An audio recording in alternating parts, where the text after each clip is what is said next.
Welcome back to TUI Transfer Talk. We're here today to give you all of the latest gossip, rumours and transfers coming in out of Southampton. And today I'm joined by Dan, who steps in for Nick today. Dan's written a few articles on the Fanzine website. Check them out if you haven't already. Dan, what have we got for us today? Well, first off, there's the Calum Chambers loan deal from Arsenal. Former Saint, played in the academy, had a pretty good spell at the Saints, and then went off to Arsenal. He was a good player for us, but 16 million wasn't really. It's a bit too much, I thought. Anyway, I mean, it was a great deal at the time. Obviously, it was a snatch your hand off job, and oh, definitely, yeah. the season that he left, it was between Chambers and Klein at the time at right back. But I still thought Klein was gonna be better at the current time, and obviously he was gonna move on contract expiring, and then he went to Liverpool last season. But Chambers was definitely one for the future, I thought, for Saints, but also for England. And, he's still playing for England 21s. Hopefully he's going to be promising. Just won this tournament in France, along with, for Saints, James Ward-Prowse, Jack Stevens, Matty Target. So he's definitely got quality. At Arsenal, such a big club, I don't know. Do you think it'd be a good deal for Chambers to come back to Southampton either on loan or a permanent deal? Obviously, I think his talents, I hate to say it, but his talent has been wasted as sitting on the bench at Arsenal. Well, I agree. I mean, for the past couple of months, we've been a bit undecided on who's our first team right back, with Martina coming in for Cedric just suddenly out of the blue. And Martina's not been bad. He's put in some good performances in that period. And full-backs, we've only got two of each, two left backs and two right backs. So maybe, Yeah. So I mean, if obviously Chambers were to come back to us in the yeah. summer, do you think it'll be either him kind of going in for the right back position, perhaps giving Martinez Cedric some competition, or is it sort of maybe we'll get him back on loan, see what happens, and then perhaps in 18 months' time, or after next season, he could well be a replacement for Jose. Well, I definitely think that he could come on loan and get a few starts, maybe even more. Definitely some time in the Europa League, more than he would in the Champions League. Let's face it, he's only young. They've got so much competition in that Arsenal squad. So coming in on loan is probably the best for him. And then in 12 months' time, we'll see if he's put in consistent performances when he's been given the chance. Then by then, Jose will be 33 years old. It might be time for him to move on, even retire early. And then Chambers definitely would be a great option for a permanent transfer. So I mean, what is there much truth to these rumours? What do you know? What do you know of the I reports?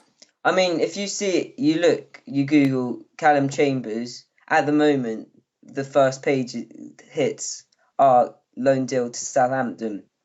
I don't know how much of it is true.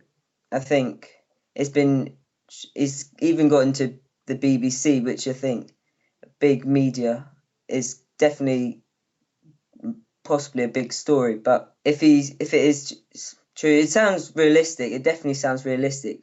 Whether the truth of how much truth there is to it could be maybe an agent or a journalist just making up, but I don't think that's the case. I do think there's good high likeliness of him coming back on a loan spell and see how he does. Okay, so next up, really on the rumor mill for Southampton Saints.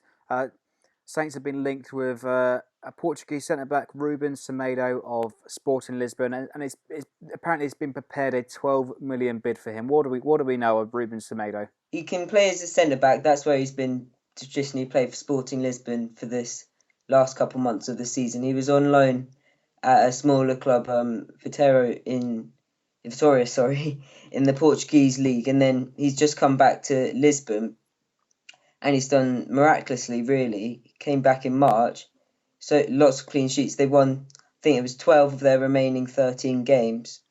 So, and he's been ever present in this squad for this last crucial little bit of the league campaign.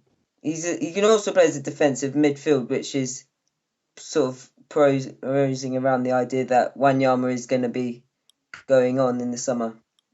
And I mean, £12 million, whether he's got the talent, obviously we know how good Saints' recruitment has been in the past couple of years.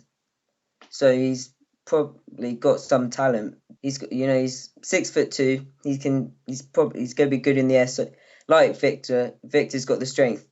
Whether he's got that strength, I don't know. But he's 22. He's definitely going to be one for the future if he plays at Southampton, where he will get first team football. He will get time in the Europa League next season if he was to come to Saints. If he's going to come, I don't know, because it's been reported that he signed this new contract till 2022, and whether he wants to, it's going to be big money if he's going to come just because of this contract and commitment to Sporting Lisbon. So do you think it would be a like-for-like replacement if obviously Wanyama was to move on this summer? I do. I don't know what other players have been reported or linked for Wanyama's position. I think if we can get a good fee for Wanyama in the right place, around £20 million, we've got to let him go. I mean, he's not been our best player this season, definitely. So if he is to come in this Portuguese Semedo, then give him a chance. He could do really well. Now, I only assume here, but is there much truth to these rumours? It's quite early doors on this rumour, I suppose. Well, exactly. I mean, in recent transfers, it's just been we haven't really known. You look at Charlie Austin. We've been known to be hoping to buy a striker. One day you just see on the BBC Sport or wherever Charlie Austin signed for Southampton for £4 million. Snap a photo. There wasn't any rumour to it. So because there has been a few papers reporting this, whether they're sort of make the truth, I don't know. I don't think there is. It's so early. It's only end of May towards June. When transfer window's not open yet, and the European Championships hasn't started. So I'm not too convinced yet. Okay, so I mean the final one of today. It's been reported that Southampton's been linked with a Torino holding midfielder, Gabonese international. Now, forgive me for my pronunciation, but his name is Didier Ndong. Let me know in the comments if I pronounced that right. But what do we know of this guy, Dan? Well, he's a Gabon international, so a small African country. So he's playing consistent international football because of the level he plays in his career.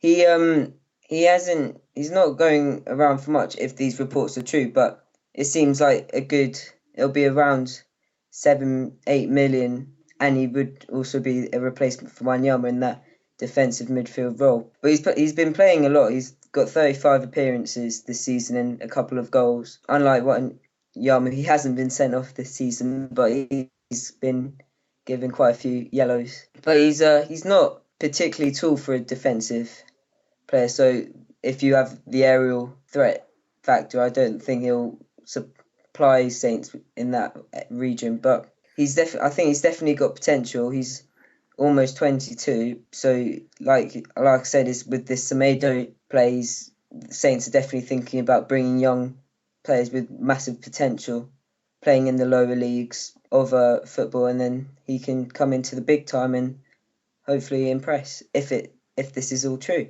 Now you mentioned a bit about height there. I mean, I'm sure you're probably aware of N'Golo Kante this season. He's not the tallest of players, but he's really cemented that defensive midfielder role as his own. They're saying that he's the next Claude Makelele. Do you reckon this guy here, Ndong, could be our Makelele if he came to the club?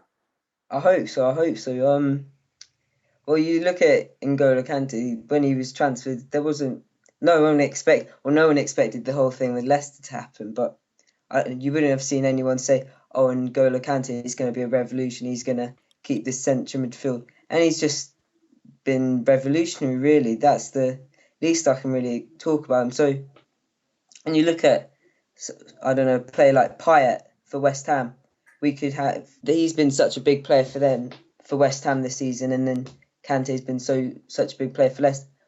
Saints need a big player, but Virgil van Dijk's been our player this season, but next season, a midfielder like him, he could definitely succeed. like you say, he's not the tallest player. You don't need to be tall. If he can pass the ball around, create chances, he could be vital. And so, just to wrap things up on today's rumours, what do we rate of this link today? Is there much truth to it, or is it again early doors, a bit of gossip being pushed around the papers? I definitely think it's been pushed around the papers. So I've never heard of him before. I think that maybe there have been some scouts to go and look at him, but it's early doors. It's early doors with all of these rumours. Maybe Calum Chambers is the most likely, but we'll see what happens. If Wanyama definitely does go, then I definitely think he could be coming in if there's a little bit of truth. But at the moment, I don't think there's much truth around this deal just of yet. Anyway, there we have it, guys. Thanks for watching the TUI Transfer Talk. Let us know in the comments below what you think of all of these latest rumours. Who would you like to see come into the club? And what truth do you see in these reports? Subscribe for more.